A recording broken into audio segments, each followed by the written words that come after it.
Good morning everybody. How are you all? I hope you all are fine. So आज मैं आपको rule number 1, कल मैंने there का प्रयोग करना बताया था कि देयर का यूज़ कैसे करते हैं, और आज मैं रूल नंबर 2 बता रही हूँ। इसमें इट का यूज़ करके इट का यूज़ किस कंडीशन में किया जाता है वो बताने वाली हूँ। तो चलिए अब हम शुरू करते हैं। तो इसमें क्या है, सबसे पहले रूल्स। जिस हिंदी वाक्य में सर्दी, गर्मी, वर्षा आदि ऋतुओं, समय या किसी व्यक्ति विशेष का बोध हो, जिस हिंदी वाक्य में सर्दी, गर्मी, वर्षा आदि ऋतुओं, समय या किसी व्यक्ति विशेष का बोध हो, तब उस वाक्य में इंग्लिश में ट्रांसलेशन करते समय हम इट इज़ का प्रयोग करके और अगला वाक्य हम ग्रामर के अनुसार बनाते हैं। समझ आई बात? एक बार फिर रिपीट करते हैं। जिस हिंदी वाक्य में सर्दी, गर्मी, वर्षा, जैसे यहाँ पे देखिए पानी गिर रहा है तो ये एक वर्षा का हो गया।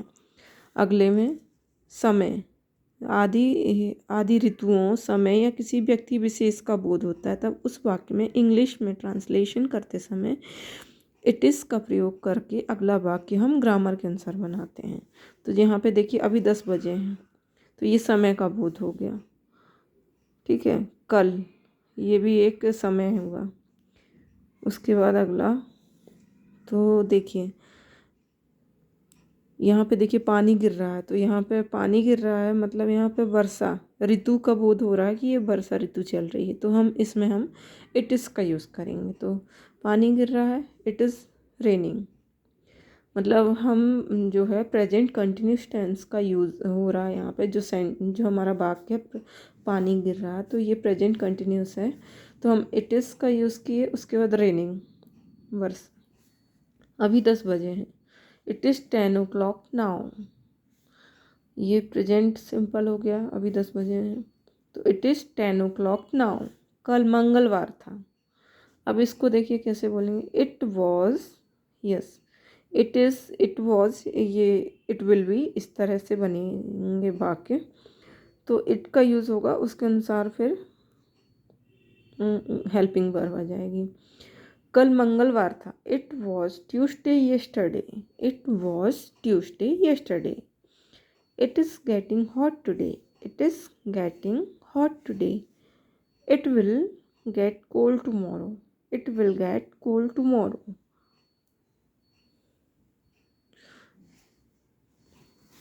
अब जैसे रूल नंबर 2, तो यदि किसी व्यक्ति विशेष का बोध हो, अर्थात ही, मतलब अब हमारा रूल नंबर 2 क्या बोल रहा है, किसी व्यक्ति विशेष का बोध हो अर्थात ही, मुझे ही, तुम्हें ही, उसे ही आ जाए, और क्रिया के अंत में ना नीने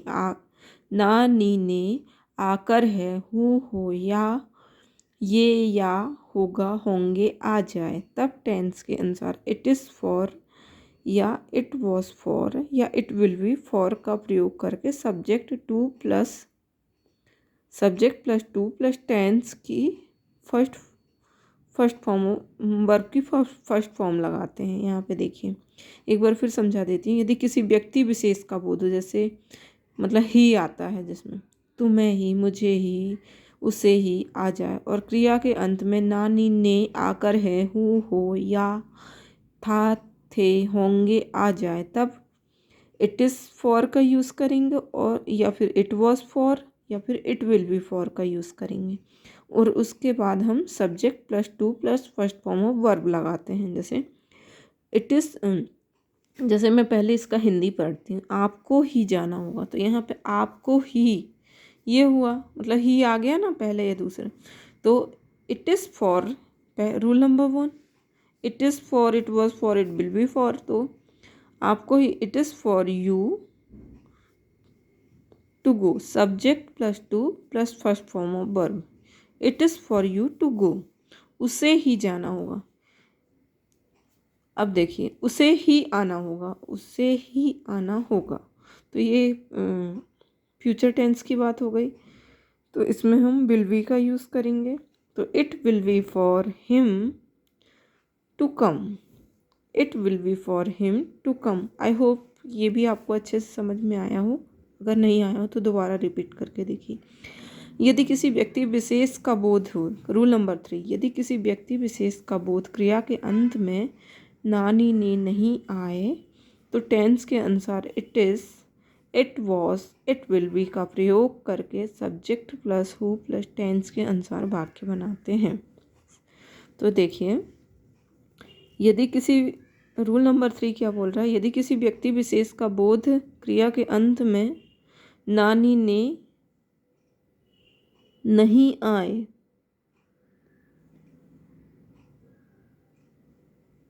नानी ने नहीं आए तो टेंस, नहीं मतलब यहाँ पे नानी ने और नहीं आए, तो टेंस के अनुसार it is, it was, it will B का प्रयोग करके subject plus who plus tens के अनुसार वाक्य बनाते हैं।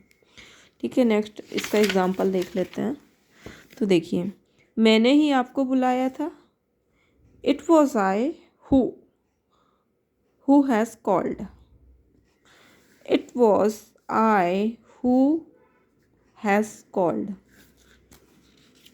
एक बार फिर से मैं आपको रिपीट कराती हूँ रूल। तो रूल देखिए क्या बोल रहा है, यदि किसी व्यक्ति विशेष का बोध क्रिया के अंत में नानी ने नहीं आए तो टेंस के अनुसार it is, it was, it will B. ठीक है, आए, इट इज़, रूल नंबर 1 क्या है, it is, it will B, it is, it was, it will B, और उसके बाद subject plus who plus tens के अनुसार वाक्य बना देंगे जिस तरह का टेंस होगा। तो देखिए, मैंने ही आपको बुलाया था, इट वॉज आई हु आया, सब्जेक्ट प्लस हु प्लस वाक्य के अनुसार जो है, टेंस के अनुसार जो है वो वाक्य बन जाएगा, सेंटेंस बन जाएगा। मैंने ही आपको बुलाया था, it was I who has called, it was I who has called, तुम ही रो रहे हो।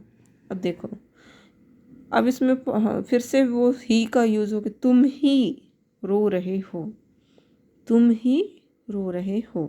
तो देखो, it is you, it is you, ये हो गया, और हु आर वीपिंग, रो रहे हो मतलब ये देखिए यहाँ पे टेंस, यहाँ पे बुलाया था तो ये हो गया पास्ट में बात हो गई, और ये कंटिन्यूस में, प्रेजेंट कंटिन्यूस में, तुम ही रो रहे हो, it is you who are weeping.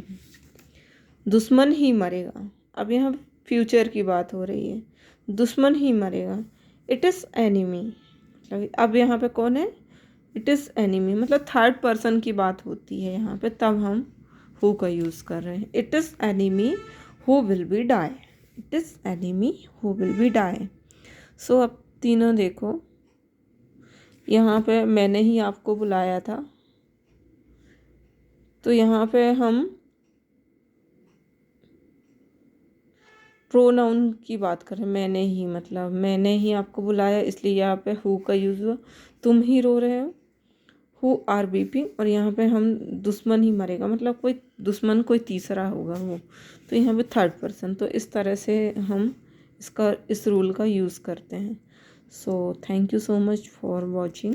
अगर आपको कोई भी डाउट है तो आप मुझसे पूछ सकते हैं कमेंट करके। Okay, thank you so much.